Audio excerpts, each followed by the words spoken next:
ভারতের সহায়তায় ফ্যাসিবাদীরা নতুন করে চক্রান্ত শুরু করেছে বলে অভিযোগ করেছেন বিএনপি মহাসচিব মির্জা ফখরুল ইসলাম আলমগীর।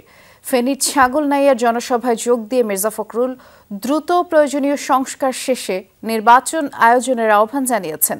এর আগে বিএনপি চেয়ারপারসন খালেদা জিয়ার বাড়িতে আলাদা কর্মসূচিতে মির্জা ফখরুল বলেছেন, গণহত্যা, অর্থ পাচারের দায়ে শেখ হাসিনাকে দেশে ফেরত এনে বিচার করতে হবে। ফেনী থেকে সহকর্মী রাকিব হোসেনের ক্যামেরায় আরেক সহকর্মী সাইফুদ্দিন রবিনের রিপোর্ট। শ্রীলঙ্কা আবারও রপ্তানিতে শীর্ষে।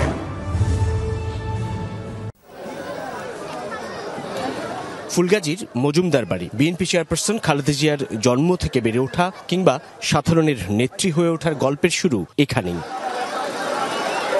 2013 সালের বন্যায় খালেদা জিয়া সশরীরে বন্যার্তদের ত্রাণ দিয়েছিলেন। এবার তাঁর বাড়ির আঙিনায় সাম্প্রতিক বন্যায় ক্ষতিগ্রস্ত শিক্ষার্থীদের শিক্ষা উপকরণ বিতরণ করলেন বিএনপি মহাসচিব মির্জা ফখরুল ইসলাম আলমগীর। জানান, আওয়ামী নির্যাতনে অত্যন্ত অসুস্থ খালেদা জিয়া শিগগিরই বিদেশে চিকিৎসার জন্য যাবেন। কথা বলেন আওয়ামী লীগের রাজনীতি নিষিদ্ধের বিষয়েও।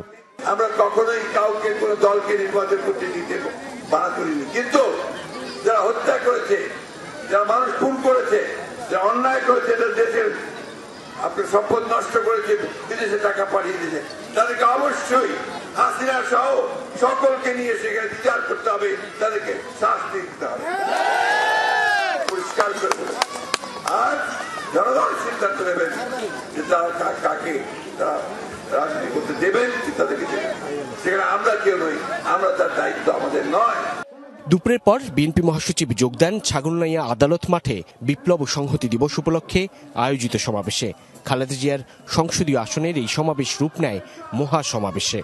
এই 3 আসনের সংগঠনকে শক্তিশালী করার জন্য সমাবেশে বিএনপি মহাসচিব বলেন, আওয়ামী সরকারের জঞ্জাল সাফ করার দায়িত্ব অন্তর্বর্তী সরকারের।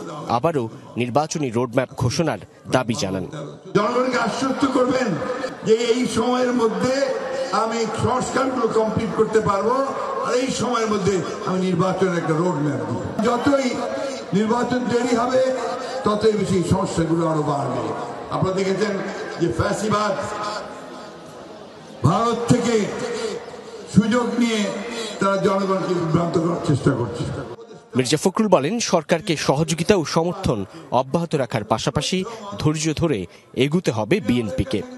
রাজনৈতিক দলগুলোর সঙ্গে পরামর্শ করুন, দ্রুততার সঙ্গে কার্যকর করে সেই বিষয়টা নিয়ে আমাদের কথা বলুন, এবং আমরা আপনাদেরকে যেমন দিয়েছিলাম ঠিক একইভাবে আপনাদেরকে সহযোগিতা দিয়ে আমরা আপনাদের পথকে সহজ করে দেওয়ার চেষ্টা করব। বিএনপি মহাসচিবের মতে, গণতন্ত্র পুনরুদ্ধারের আন্দোলন এখনো শেষ হয়নি। ফখরুল ইসলাম আলমগীর খালেদা জিয়ার নিজ এলাকায় এসে বেশ আবেগাপ্লুত। বিপ্লব ও সংহতি দিবসের জনসভায় যোগ দিয়ে তিনি স্মরণ করেন বিএনপির প্রতিষ্ঠাতা প্রয়াত রাষ্ট্রপতি জিয়াউর রহমানের বহুদলীয় গণতন্ত্র প্রতিষ্ঠা এবং বিএনপি চেয়ারপারসন খালেদা জিয়ার গণতন্ত্র রক্ষা ও পুনরুদ্ধারে আপোষহীনতার কথা। বলছেন, সুষ্ঠু নির্বাচনের মধ্য দিয়ে গণতন্ত্র প্রতিষ্ঠা পাবে আরো একবার, আর সেটাই হবে জনগণের ঐক্যের ফসল। সাইফুদ্দিন রবিন, যমুনা নিউজ, ছাগলনাইয়া, ফেনী।